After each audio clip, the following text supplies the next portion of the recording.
Hello বন্ধুরা, তো আজকে দেখো আমাদের এই যে বেতাই কলেজে ডিসিআর বসেছে ভোট ইলেকশনের জন্য। এটা কালকে প্রস্তুতি হচ্ছে মুর্শিদাবাদ ভোটের জন্য। পরশু 7 তারিখে মুর্শিদাবাদ ভোট। সেই ভোটের প্রস্তুতি আমাদের এই বেতাই কলেজ থেকে শুরু হয়েছে। এখান থেকে সব ডিস্ট্রিবিউট হবে এবং টেন্ট হয়েছে। বাস দেখো, সব বাস চলে এসছে। তো কোনায় দেখতে পাচ্ছ বিএসএফরা রয়েছে, বিএসএফদেরও এখানে থাকার জায়গা রয়েছে। তো যাই হোক, মোটামুটি আমরা বলবো সবাই ভোট যাতে সুস্থভাবে হয় এবং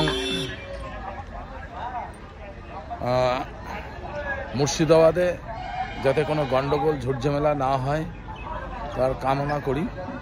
তো ভোট সুস্থভাবে হওয়াটাই দরকার। যাই হোক, দেখতে পাচ্ছ তোমরা সব ভোটের প্রস্তুতি। এটা তোমাদের দেখিয়ে দিলাম যে ভোটের সব এই ডিস্ট্রিবিউট শুরু হয়েছে। ঠিক আছে, ওকে, বাই বাই, টাটা।